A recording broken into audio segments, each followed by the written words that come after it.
பிரதோஷத்துக்கு அப்புறம் இனி பூசம், அடுத்தால ஆயில்யம். அதோட வந்துட்டு நமக்கு இந்த செக்ஷன் முடியுது. ஈவினிங் வந்து கேள்வி பதில் நேரம் இருக்குது. 7 மணிக்கு மேல எல்லாரும் தயாராகிக்கோங்க. இப்போ அடுத்தது வந்து நம்ம என்ன பார்க்க போறோம் அப்படின்னு கேட்டீங்கன்னா, பூசம், அனுசம், உத்திரட்டாதி. பூசம்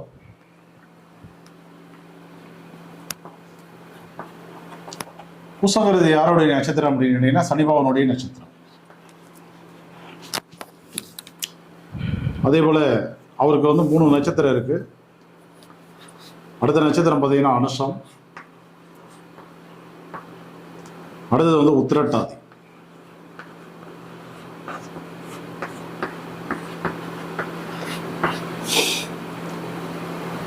இவங்க ஒரு டீமாக தான் இருப்பாங்க. இந்த பூசம், அனுஷம், உத்திரட்டாதி. அதே போல இந்த நட்சத்திரத்தின் அதிபதி சனி பகவான். சனி பகவானுடைய பேர் கேட்டாவே நடக்குது இல்லையா? ஏன்னா அவர் தானே கர்மக்காரகன். இப்போ கர்மக்காரகன் வந்து ஒரு ஜாதகத்தில் பாதிப்பை தரக்கூடிய நிலையில் இருந்தால் அந்த பாதிப்பு எப்படி இருக்கும் அப்படின்னா ரொம்ப கடுமையாக இருக்கும். சனி பகவான் ஒரு ஜாதகத்தில் பாதிப்பை தரக்கூடிய நிலையிலிருந்து பூசம், அனுசம், உத்திரட்டாதிலாம் கெடுபலை தரக்கூடிய நிலையில் இருந்தால் வாழ்க்கையில் வந்து நிறைய அசிங்க அவமானங்களை வந்து சந்திக்கணும். வேலை ஆட்கள் சரியாக அமைய போனாங்க. நிறைய வழக்குகளில் வந்து சிக்கிற மாதிரி இருக்கும். அது எந்த வழக்குகளாக இருந்தாலும் சரி, தொழில் ரீதியாக, பண வரவு செலவுகள் ரீதியாக, திருமண வாழ்க்கை, நில சம்பந்தப்பட்ட எந்த வழக்குகளாக இருந்தாலும் அவர் தான் நீதிபதி, நீதிமான் அவர் தான். அந்த நீதிமான் வந்து பாதிக்கப்படும் போது, அவருடைய நட்சத்திரங்கள் பாதிக்கப்படும் போது நிச்சயமாக நம்ம வந்து நிறைய வழக்குகளை வந்து மீட் பண்ணுற மாதிரி இருக்கும். அடுத்து வந்து பார்த்தீங்க அப்படின்னாக்க, நியாயம் நீதி நமக்கு வந்து மறுக்கப்படும். அதாவது 2 பேர் வந்து 2 வீலரில் போகிறாங்க. ஒருத்தர் வந்து 2 பேருமே வந்து பார்த்தீங்க அப்படின்னா ஹெல்மெட் போடலை. 2 பேருமே தனித்தனி வண்டியில் போகிறாங்க, ஹெல்மெட் போடலை. ஆனால் அவர் வந்து போலீஸ்கார் நிப்பாட்ட மாட்டார். நிப்பாட்டினாலும் வந்து ஏதோ ஒரு பதில் சொல்லிட்டு கிளம்பிடுவார். ஆனால் சனி பகவான் கெட்டவர் என்ன பண்ணணும்? அந்த இடத்துல நிறுத்தி பதில் சொல்லி ஆகணும், அசிங்கப்படணும், ஃபைன் கட்டணும், எல்லாமே நடக்கும். ஸோ இதுதான் கதை. அதாவது நீதி மறுக்கப்படுவது. ஒரே சட்டத்திட்டங்கள், எல்லாருக்கும் பொதுவான சட்டங்கள் தான். ஆனால் ஒருத்தருக்கு அது வந்து அவர் அந்த சட்டத்தை மீறினாலும் யாரும் கேட்கறது கிடையாது. ஆனால் ஒருத்தர் வந்து கேள்வி கேட்பாங்க. நீங்கள் ஹெல்மெட்டே போட்டுட்டு போனாலும் நிறுத்தி வந்து ஏன் அந்த பேப்பர் இல்லை, இந்த பேப்பர் இல்லை, ஏன் ஸ்பீடில் வந்தீங்க, ஏதோ ஒரு குறை சொல்லி நியாயத்தை மறுக்கப்பட்டு ஏதோ ஒரு பிரச்சனைகளை வந்து உருவாக்கிடுவாங்க. ஸோ அதான் சனிபானால் வரக்கூடிய பிரச்சனைகள். அடுத்து வந்து பார்த்தீங்கன்னா, இந்த 7.5 சனி, அர்த்த சனி, அர்த்தாசம சனி, கண்ட சனி, இந்த பாதிப்புகள் எல்லாமே வந்து இந்த மாதிரி நபர்களுக்கு தான் அதிகமாக நடக்கும். இவங்கள தான் சனி பகவான் வந்து போட்டு புழிஞ்சு எடுத்துருவார். சனி பகவான் நல்லா இருப்பவர்களுக்கு பெரும்பாலும் வந்து 7.5 சனி வந்து பாதிக்க வந்து தர்றதில்லை. 7.5 சனி காலகட்டத்தில் நல்லா டெவலப் ஆகுறாங்க. அதில் வீடு வாங்குறாங்க, வாகனங்கள் வாங்குறாங்க, மாளிகை கட்டுறாங்க, கல்யாணம் நடக்குது, குழந்தை பிறப்பு, சுயதொழில் அமைவது, நல்ல கல்வி, எல்லாமே நடக்குது. சனி பகவான் நல்லா இருந்தால் நல்லா இருக்கு. சனி பகவான் கெட்டு போயிருந்தால் இந்த மாதிரி 7.5 சனி, அர்த்த சனி, அர்த்தாசம சனி, இந்த காலகட்டங்களில் நிறைய பாதிப்புகள் வந்து நடக்குதுன்னு சொல்லலாம்.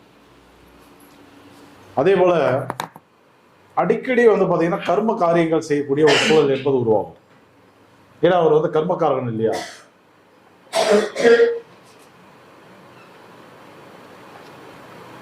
வீட்டில் வந்து அடிக்கடி கர்மகாரியம் நடக்குது அப்படின்னா, அவர்கள் ஜாதகத்தை எடுத்து பார்த்தோம் அப்படின்னா கண்டிப்பாக வந்து கோச்சாரத்தில் சனி பகவான் வந்து கெட்டு போயிருப்பார்.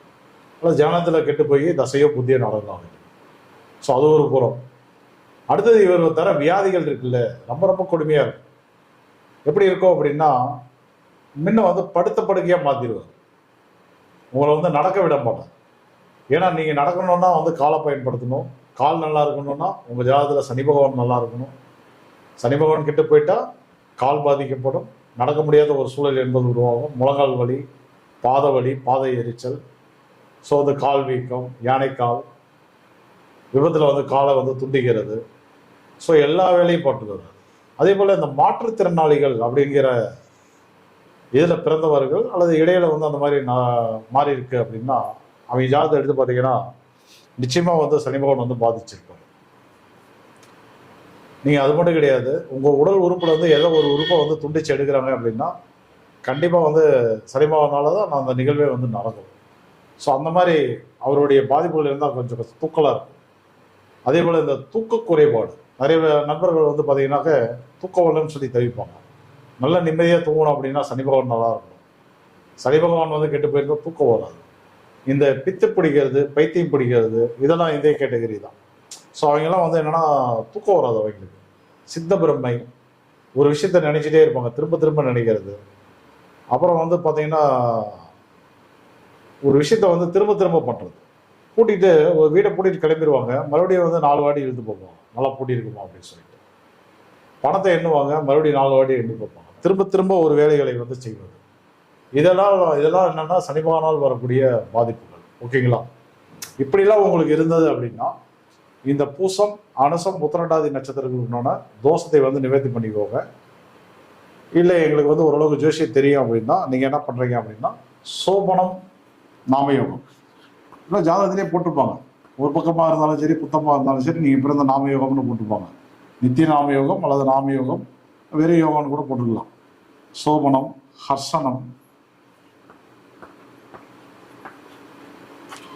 சுபம், இந்த 3 நாமயோகத்தில் பிறந்ததால் இந்த பாதிப்புலாம் வந்து உறுதி.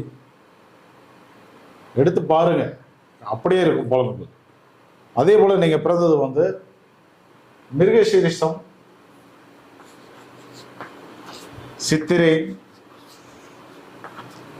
அவிட்டம், இந்த நட்சத்திரங்களில் பிறந்திருந்தாலும் பாதிப்பு இருக்கும்.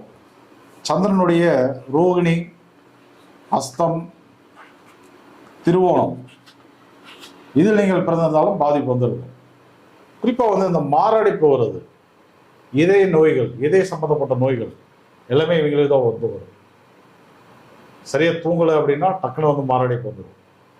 ஸோ மாரடைப்புக்கும் சனி பகவானுக்கும் ஒரு நெருங்கிய தொடர்பு என்பது இருக்கு. ஸோ வெரி டேஞ்சரான பிளானட்டு. ஸோ இவரால் வரக்கூடிய இந்த வழக்குகள்லாம் மாட்டிட்டு இருக்கிறீங்க, அதுலேருந்து வெளியில் வரணும் அப்படின்னாலும் இந்த பரிகார கோயிலை வந்து நீங்கள் வந்து பயன்படுத்திக்கலாம். ஸோ இப்போ வந்து ஸ்ரீதேவி வந்து ஸ்ரீதேவிக்கான ஆசிரியர், ஜோதிடர், அவங்க வந்து பூசம், அனுசம், உத்திரட்டாதி நட்சத்திரங்களுக்குனால ஸ்தலம் எது அப்படின்னு சொல்லுவாங்க, எழுதி போடுவாங்க. கடகடன்னு சொன்னால் கூட உங்களுக்கு வந்து புரியாது. அதனால தான் நிறுத்தி நிதானமாக எழுதி போடுறது. அப்போ வந்து டைம் கிடைக்கும் உங்களுக்கு, நீங்கள் எழுதுகிற அளவுக்கு டைம் கிடைக்கும். ஸோ வந்து எல்லா ஃபுல் டீட்டெயிலாக எந்த ஊரில் இருக்குது, எங்கே இருக்குது, சாமியினுடைய கடவுளுடைய பேர் என்ன, எப்போ போனால் நல்லது, இது வந்து என்னென்னா ஒரு மிகப்பெரிய வரம் உங்களுக்கு, ஒரு கிளாஸே நடக்கிற மாதிரி. ஓகேவா? அதை அழிச்சிருக்கு.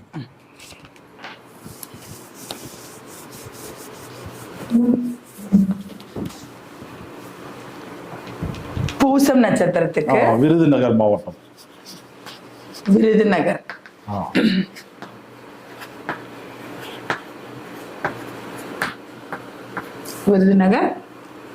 விருதுநகர் மாவட்டத்தில் திருச்சுழி ஊர், திருச்சுழி அப்படின்ற ஊர்ல இருக்கக்கூடிய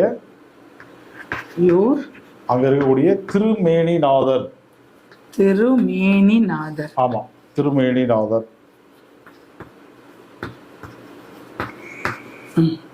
அடுத்து வந்து அனுஷத்துக்கு வந்து திருவண்ணாமலை மாவட்டத்தில் இருக்கக்கூடிய சுடு தண்ணி வச்சு பிடிச்சிங்கன்னா அவசரம். இங்கே இருக்கு திருவண்ணாமலை மாவட்டத்தில் இருக்கக்கூடிய தென்னாறு அப்படின்ற ஊர்ல இருக்கக்கூடிய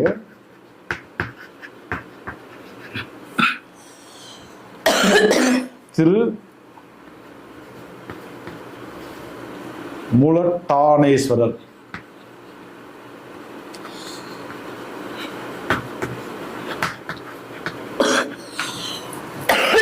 அடுத்து உத்திரட்டாதி.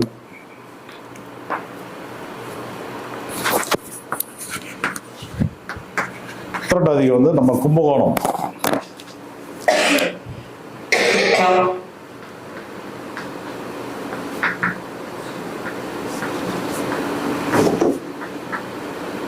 பட்டீஸ்வரம் துர்க்கை.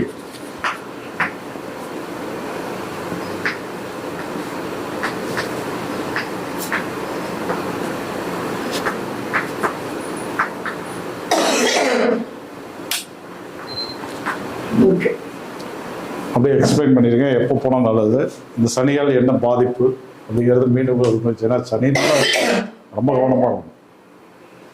சனி பகவானால ஒருத்தருக்கு ப்ராப்ளம்ஸ் வருது அப்படின்னா ஃபர்ஸ்ட் அவங்களுக்கு தூக்கமின்மை வரும். அதே மாதிரி நல்ல வேலையாட்கள் அமைய மாட்டாங்க, ஒரு சோம்பேறித்தனமாகவே இருக்கும். அதே மாதிரி வந்து பார்த்தீங்கன்னா அவங்க கிட்ட நியாயம் இருக்கும், ஆனால் நியாயம் மறுக்கப்படும். சார் சொன்ன மாதிரி தான், கையில் எல்லா டாக்குமெண்டேஷன் வச்சிருந்தாலும் கூட அவங்களுக்கு மட்டும் ஃபைன் கிடைக்கும், ஃபைன் போடுவாங்க. அந்த மாதிரி எல்லாம் கர்மகாரன் சனி பகவானோட அனுபவிக்க வேண்டி வரும். அவங்க இந்த விருதுநகர் திருச்சுழியூர் திருமேனிநாதர் கோவிலுக்கு, அதே மாதிரி திருவண்ணாமலை தென்னாறு திருமலபாணீஸ்வரர்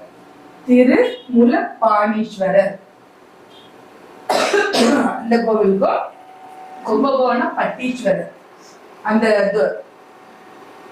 பட்டீஸ்வர துர்கை கோவிலுக்கும் நீங்க எப்ப போகணும்னு கேட்டீங்கன்னா கௌரவ கரணம் நடுமறையில் இருக்கும் போதும், அப்படி இல்லைன்னா கௌரவ கரணம், அப்படி இல்லைன்னா சகுனி கரணம் நடைமுறையில இருக்கும்போது நீங்க இந்த 3 கோவில்ல போகலாம். இது போக வந்து பாத்தீங்கன்னா எவ்வளவு ஆகும்? சனி பகவான் வந்து ஆமாமா சரி வாங்க நான் பார்த்துக்கிறேன். ஓகேங்களா? 7 நட்சத்திரம் கௌரவ கரணம் சகுனி கரணம் நடைமுறையில இருக்கும்போது நீங்க இந்த திருச்சொழியூர் திருமேனிநாதர் தென்னாடு திருமுலை தேனீஸ்வரர் அதே மாதிரி கும்பகோணம் பட்டீஸ்வரர் துர்கை கோவிலுக்கு நீங்க போகணும். அதே மாதிரி வந்து பாத்தீங்கன்னா அடுத்தது ஆயில்யம் கேட்டே இது முடிச்சதுன்னா உங்களுக்கு வந்து இந்த செக்ஷன் முடியுது. இந்த செக்ஷன் முடியுது. ஓகேங்க. இப்ப நம்ம எப்ப போலாம் அப்படின்னு கேட்டீங்கன்னா விஷ்கம்பம் கண்ட பரிகம் நாமயோகம் நடைமுறையில இருக்கும்போது போகலாம். ஓகேங்களா? அதே மாதிரி கௌரவ கரணம் சகுனி கரணம் நடைமுறையில், அதாவது கோஜாரத்துல நடைமுறையில இருக்கும் போதும் போகலாம். இப்ப இதெல்லாம் எழுதி எடுத்துக்கோங்க. ஏன்னா அப்புறம் நாளைக்கு ஞாபகம் வச்சுக்கலாமோ மறந்துடும். அதுக்காக தான். இதுக்கு அடுத்தால ஆயிலையும் கேட்டே ரேவதி. இப்போ அடுத்தது கட் பண்ணி போடுவோம்.